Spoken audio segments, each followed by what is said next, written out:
Benign prostatic hyperplasia है, most common pathology है और इसमें बिनाइन है, इसमें स्ट्रोमल हाइपरप्लेजिया भी होता है और ग्लैंडुलर हाइपरप्लेजिया भी होता है। बाकी इसमें ये होता है कि प्रिकर्सर या रिस्क फैक्टर नहीं है ये कार्सिनोमा का, और इसको मेडिकली भी मैनेज कर सकते हैं, सर्जिकली भी कर सकते हैं। नॉर्मल जो प्रोस्टेट का वेट है वो 20 ग्राम्स है, और इंसिडेंटल बीपीएच हमें मिलेगा अगर 33 ग्राम्स या उससे ऑनवर्ड हो जाए।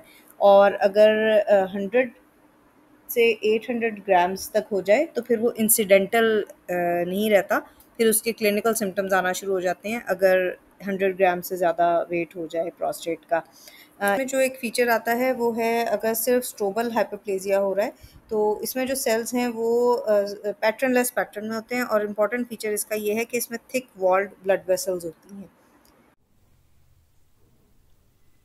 लार्ज प्रोस्टेट जो बीपीएच से अफेक्टेड हो उनमें इनफैक्ट कॉमन फाइंडिंग है, और इसको हम देख कैसे सकते हैं कि एक नोड्यूल की तरह से बना होगा, वेल सर्कमस्क्राइब सा एरिया, थोड़ी सी कॉन्फ़िगरेशन उसकी मेंटेन नज़र आती है, शार्पली आउटलाइंड एरिया होता है कोआगुलेटिव नेक्रोसिस का, ग्लैंड और स्ट्रोमा को इन्वॉल्व कर रहा होता है, और इसके सराउंडिंग में स्क्वेमस मेटाप्लेजिया हो सकता है और यूरोथीलियल मेटाप्लेजिया जो है वो भी हो सकता है। लेकिन इसकी ये कि अगर हमें बड़ी स्लाइड हो तो उसमें हमें लॉब्यूलर कॉन्फ़िगरेशन जो इसकी वो मेंटेन नज़र आती है। दूसरा ये होता है कि जो इसमें ग्लैंड्स, जो वाइबल ग्लैंड्स पड़े होते हैं, उनके ल्यूमेंस के अंदर नेक्रोसिस भी हो सकती है, न्यूट्रोफिल्स और नेक्रोसिस के साथ न्यूट्रोफिल्स और डेब्री भी हो सकती है। जबकि अगर हम इसको डिफ्रेंशिएट करना चाहें यूरोथीलियल कार्सिनोमा से तो उसमें सेंटर में न्यूट्रोफिल्स नहीं होते ल्यूमेन के अंदर, और ना ही नेक्रोटिक डेब्री पड़ा होता है। इसमें ये यूजुअली लो पावर पे डायग्नोज करना होता है, सिर्फ एपिथीलियम पे फोकस नहीं करना होता क्योंकि एपिथीलियम में रिएक्टिव चेंजेस आ रहे होते हैं। ये बात है प्रोस्टेटाइटिस। प्रोस्टेटाइटिस जो है एक क्लिनिकल टर्म है, इसलिए हम इसको यूजुअली यूज़ नहीं करते अनलेस हमने ग्रैनुलोमेटस या इयोसिनोफिलिक प्रोस्टेटाइटिस कहना हो। तो अगर लिम्फोसिटिक इन्फिल्ट्रेट ज़्यादा है, न्यूट्रोज हैं, तो हम सिर्फ ये मेंशन कर देते हैं विद क्रॉनिक इन्फ्लेमेटरी इन्फिल्ट्रेट या एक्यूट इन्फ्लेमेटरी इन्फिल्ट्रेट, हम प्रोस्टेटाइटिस का उसको टैग नहीं करते। एक फाइंडिंग ये भी है कि अगर एक ओल्ड एज पेशेंट है जिसमें सिर्फ बहुत ज़्यादा शीट्स ऑफ लिम्फोसाइट्स नज़र आ रहे हो तो सीएलएल को ज़रूर रूल आउट करना है, क्योंकि बीपीएच जो है वो भी ओल्ड एज की ही एक डिजीज़ है, और उसके साथ उसमें बहुत ज़्यादा अगर लिम्फोसिटिक इन्फिल्ट्रेट आ रहा हो, प्योरली लिम्फोसिटिक प्लाज्मा सेल्स ना हो, सिर्फ मोनोटोनस लिम्फोसाइट्स नज़र आए तो सीएलएल को ज़रूर रूल आउट करना है। इसी तरह सीएमवी भी है, रेयर फाइंडिंग है। इसके बाद है ग्रैनुलोमेटस प्रोस्टेटाइटिस। यूजुअली ये जो प्रोस्टेट में ये इंसिडेंटल है, और इसके अलावा जो है इसका हम सिर्फ डिफरेंशियल दे सकते हैं। इसमें हमने क्या इसके कॉजेज़ हो सकते हैं कि पोस्ट थेरेपी हो सकता है, जैसे बीसीजी थेरेपी हम करते हैं। इसके अलावा इन्फेक्शियस है लेकिन वो क्लिनिकली भी होगा, उसमें हमने कल्चर्स और बाकी स्टडीज़ करानी होती हैं, यूरिन कल्चर वगैरह कराएंगे। और एलर्जिक हो सकता है और reactive to foreign body material. Foreign body material अगर होगा तो फिर वो पड़ा हुआ नज़र आ जाएगा। और यूसिनोफिलिक प्रोस्टेटाइटिस है, इसमें हमने सिर्फ ये करना होता है कि प्रोब करना होता है। इसकी कॉजेज़ हैं, क्लिनिकली इवेल्यूएट करना है पेशेंट को हमने कि उसको 3 तरह का हो सकता है कि एलर्जीज़ या एस्थमा वगैरह तो नहीं है, आइट्रोजेनिक कोई इन्फ्लेमेशन है, कोई प्रोसीजर के बाद यूज़ आ गए हैं, या फिर पैरासिटिक है, तो उसके लिए माइक्रोबियल स्टडीज़ करा सकते हैं। मेलेकोप्लेकिया है, प्रोस्टेट में आ सकता है लेकिन यूजुअली ये ब्लैडर में होता है या ब्लैडर के साथ एक्सटेंड करके फिर प्रोस्टेट में आ जाता है, उससे एसोसिएटेड होता है। इसकी करेक्टरिस्टिक फीचर में आ जाती हैं मेकेलिस गटमैन बॉडीज़ आ जाती हैं, और इसमें शीट्स में ये पड़ा होता है और ये मिमिक कर सकता है मेलिग्नेंसी को।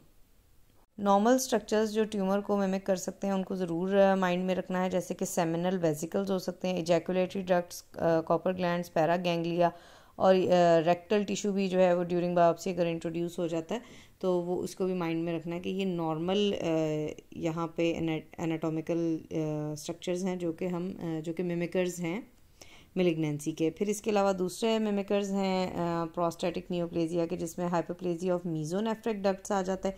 ये लॉबुलर कॉन्फ़िगरेशन इसमें भी मेंटेन होगी, बिनाइन जो चीज़ें उनमें ज़्यादातर में लॉबुलर कॉन्फ़िगरेशन मेंटेन होती है। छोटे छोटे एसएनआई होते हैं back to back, cuboidal cells होते हैं और उनके न्यूक्लियाई ब्लैंड होते हैं। ये जो मीजोनेफ्रिक रेमिनेंट्स हैं ये पैक सेट पॉजिटिव होते हैं और एमाकार भी पॉजिटिव होते हैं। तो एमाकार पॉजिटिव जो है ये भी मिमिकर बन जाता है इस तरह से, लेकिन इसमें जो पैक सेट पॉजिटिविटी है वो मिलिग्नेंसी को रूल आउट कर देती है। दूसरा ये पीएसए और पीएसएपी पॉजिटिव नहीं होते, तो इससे हम फिर रूल आउट आईएचसी पे कर लेते हैं अगर बहुत ज़्यादा कन्फ्यूजन हो। अव्वल तो कि लॉबुलर आर्किटेक्चर और बैक टू बैक जो छोटे छोटे से इसमें ग्लैंड्स होंगे, एसएनआई होंगे उससे, और ब्लैंड न्यूक्लियाई से हम इसमें डिफ्रेंशिएट कर लेंगे।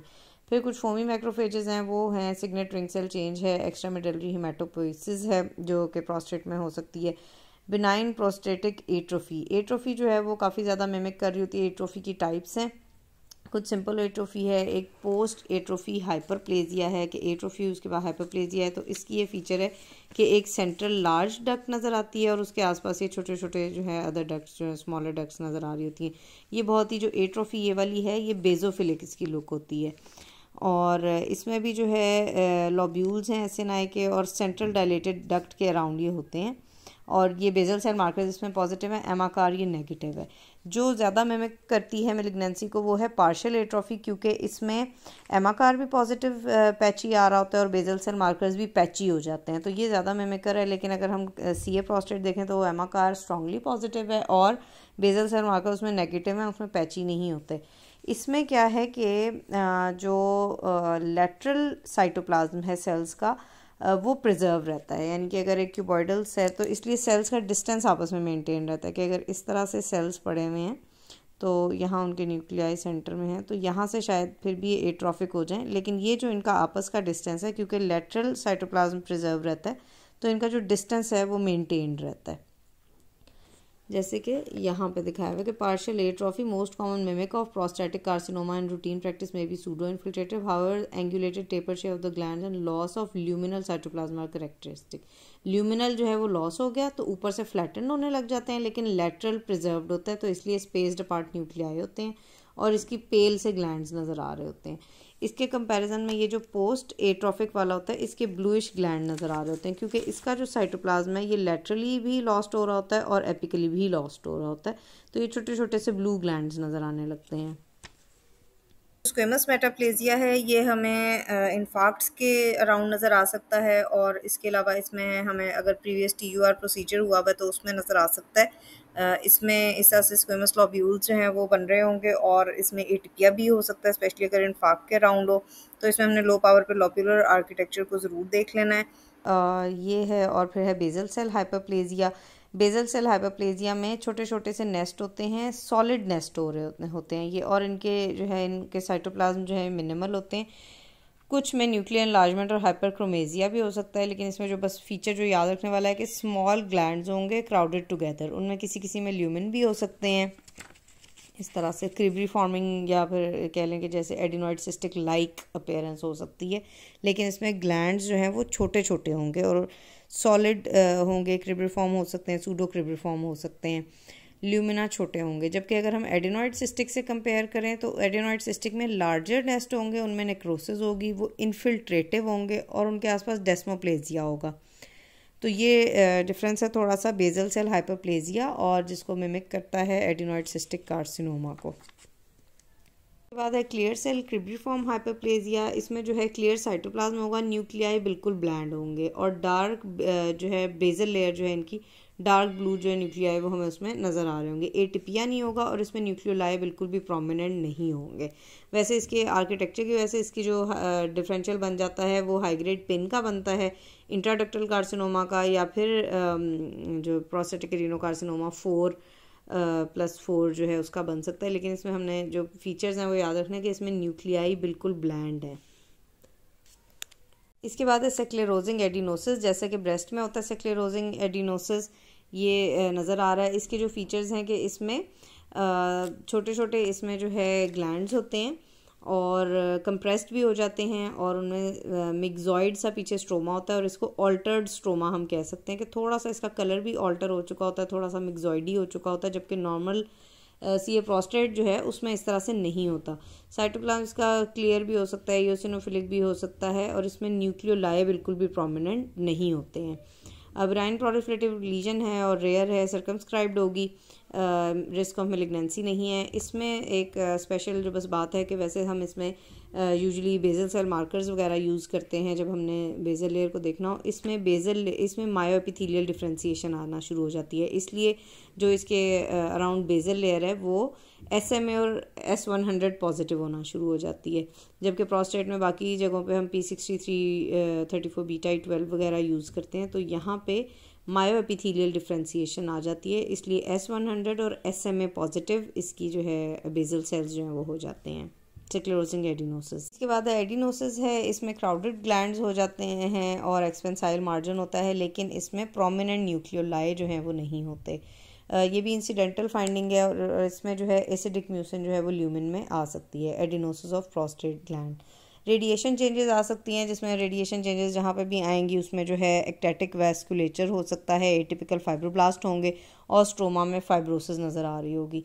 तो और इसके अलावा जो ग्लैंड है उसमें हमें एटिपिकल जो एटिपिया है, रेडिएशन इंड्यूस्ड एटिपिया, वो नज़र आएगा। ये सारे फीचर्स जब हमें नज़र आएंगे तो फिर हम इसको रेडिएशन चेंजेस जो हैं वो लेबल कर सकते हैं।